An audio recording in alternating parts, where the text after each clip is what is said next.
Well, January out of the way, not the most popular month of the year. Into February, possibly more things to look forward to. And in Wrexham, the first snow of the year. Welcome to February's edition of Wrexham Property TV.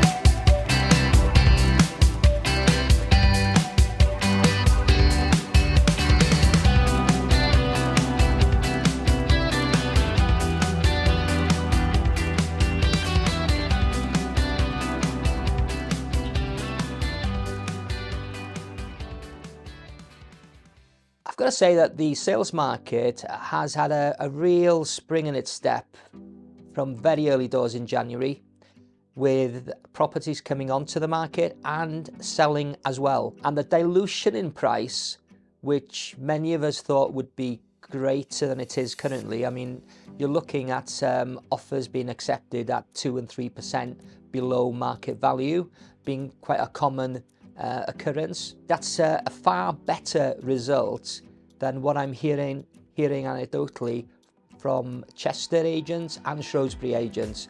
So the Wrexham prices are holding up well in the current climate, where mortgage rates are still far higher than they were 18 months, 2 years ago. The one thing I would say is that the number of people looking to view properties for sale is significantly less than where we were 18 months ago, 2 years ago.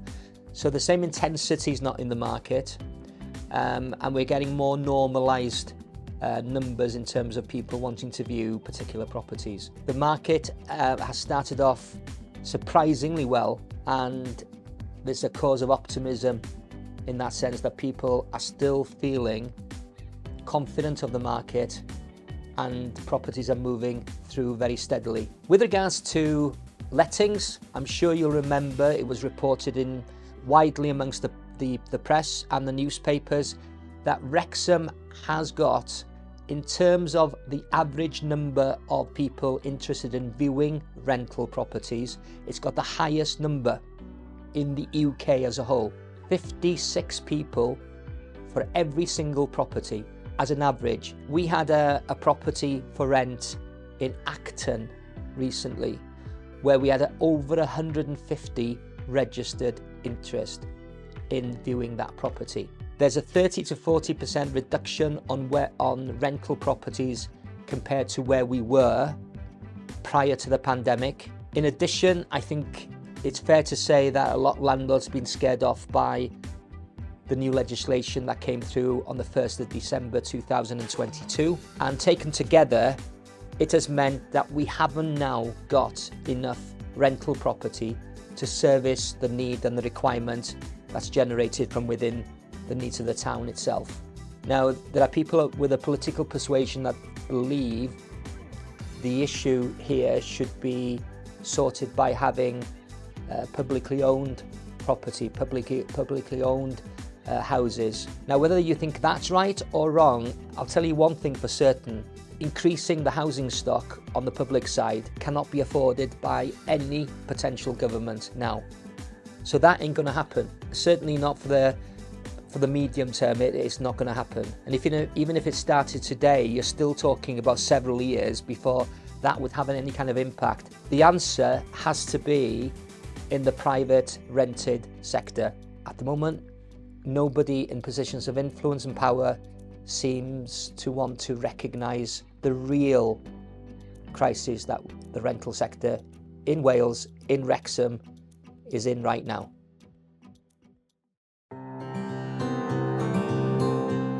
Now, as a landlord, your need is for a good tenant, because that's the very basis on which the rest of the tenancy is built. So Your requirement for having a low-risk, good tenant is paramount. And in order to ensure that we meet this objective as a letting agency, we have sourced for all our landlords, be they managed or let only, a reference and credit check, which is the very best in the industry, the most comprehensive certainly in the industry, and in a level of scrutiny far more detailed than anything else that currently is on the market, and certainly far more detailed than ever before.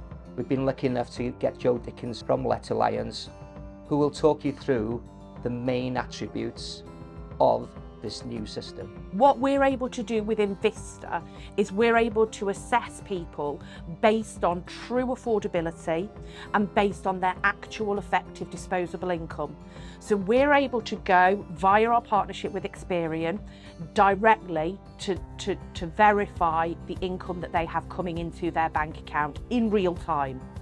We can also look at their credit commitments, and we're then able to verify true disposable income and therefore their actual ability to be able to pay the rent. We'll then look at other things like open banking, where we can actually see transactions in and out of their bank account.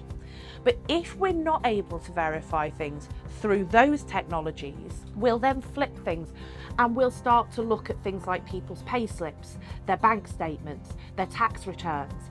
From the landlord's perspective, Vista is really beneficial. It's not something that's going to be used by every letting agent on the high street. You know, this is something that's specific to agents that use HomeLet and Let Alliance. It massively reduces fraud. You know, if someone can go through the Vista process, they ain't going to be a fraudster. So the landlord is much more protected in the knowledge that they've got what we would recommend to be a good tenant moving into their property. And obviously off the back of the Vista referencing process, our ancillary products to protect landlords are also available, so things like the buildings insurance and the rent guarantee. So landlords, there you have it. If you're looking for a high quality tenant and a referencing and credit checking process that delivers you the ultimate level of scrutiny to ensure you get that good tenant, you know you can come to us with confidence and we'll deliver that for you.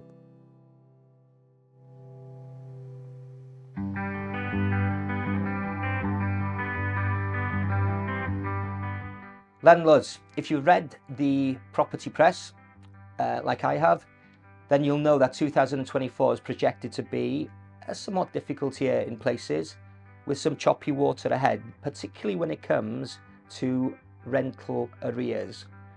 The prediction is that rental arrears will increase, and that will be fueled by job losses in the main. I wanted to bring to you a product that possibly will help you consider how you mitigate against that particular risk. And it's a rent guarantee policy. Three major attributes of this policy are: there is no policy excess. You'll be familiar, if you've actually undertaken a rent guarantee policy previously, that you need to suffer usually at least 1 month's non-payment of rent before the insurance kicks in. With this one, every single day of the tenancy is covered by the policy. The insurance payments to you for non-payment will continue until you get vacant possession of the property, or for up to 15 months, whichever comes first. This policy will cover any court costs if you have got to go to an eviction process, as well as a legal advocate to represent you. Now, the premium for this particular policy depends on the rental value that you're receiving for the house itself. So there needs to be an individual calculation for the cost, but it does represent fantastic value, and we can give you 3 quotations to see if it meets your expectations. It is a product and an insurance policy that I would recommend you seriously consider.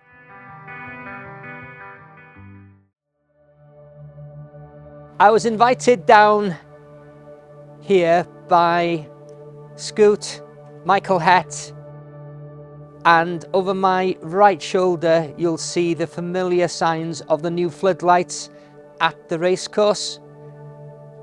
And he invited me down here because he wanted to show me round the miners' rescue station on My Squin Road, possibly one of Wrexham's best kept secrets.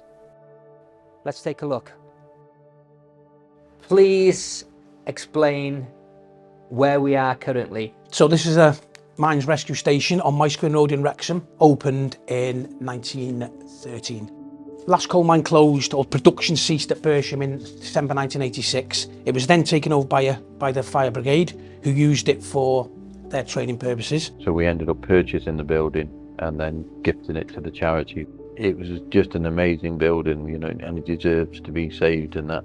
And I think I was really swept away by the passion of the ex-miners who trained here, and several of them still come here and talk about the place as it was. This is the memorial wall. So on this wall we have the names, addresses and individual job roles of everybody that lost their lives in a disaster. I like the plaque above, they will never be forgotten, and in Welsh it says Mewn angof ni chant fod. When you translate it literally in Welsh, it means that they cannot be forgotten. And this basically gives you an indication of how old the miners actually were. So we started with two 16-year-olds right down to a 69-year-old. I know of the location of a lot of these streets in Wrexham and villages outside of the town as well. Yeah. It just must have affected everybody. Everybody would have known somebody. There was a few things come within that new Mines Act of 1911. So one of the main things in the Act was there had to be a mines rescue centre within each coalfield, hence the building we're in now. They were the first rescue teams to graduate, they were. And, you know, any rescue team, even today, they are brave people. So this picture's taken in 1955 of James Arthur Lewis coming through that very tunnel, and he then became an instructor, the assistant superintendent here. Sure. So he ended up being based here. So I mean, the history of the place is absolutely immense. So the truck's original from 1913, always in the building. The picture on the back wall is taken right here, and they're the miners practicing, and they're the ones in 1934 went down and picked up the Dennis shaft and created the tomb for the 253 miners who were still down there. This is the original signage going all the way back to 1913. The plan is that this is going to be restored to how it was and put back in front of the building. I take it the cafeteria, you've got volunteers working here, and therefore any payments made for coffee, anything to eat, goes directly towards the centre itself. 100% goes the station into, itself, I should say. 100% goes into saving the station, yeah. And is it open to the public at large? Yes, every day of the week. Every day of the week? Every day of the week, yeah. This place just, in so many ways, personifies the character of the town. It's about resilience, isn't it? Each individual fairy house has a child's name on it who built it. And it's all recycled materials. Wow. Other than the lights and the fairies, we didn't purchase anything. Humphrey Kerr came from Wrexham Football Club to open it. So. Really? And they made a little Humphrey, the little Humphrey hidden behind there. And, Wow. It's a privilege being here. Yeah. It really is a privilege being here. People write cards out to remember their loved ones. They're not all miners, they're just lots of them are about people who have passed on and that, so it's nicer. Several of them are about past miners, but not all of them. It's just something everybody can get involved in, really. Of course, so, yeah. Over here we have like the memorial shirts you have every 5 years. And also with the kids we explain what this is, because a lot of kids only know all-seater stadiums. Of course. So this was donated by the Wrexham Supporters Trust, which sits very proudly here. This possibly from the COP? Yeah, it is little from the cop COP, area, yeah. Cop, It's COP area. Yeah. I can't thank you enough. Thank you very much indeed for taking Thanks time. for coming. Thank you very much. Great pleasure to meet you. Yeah, great, thank you. Thank you, mate. Nice meeting you again.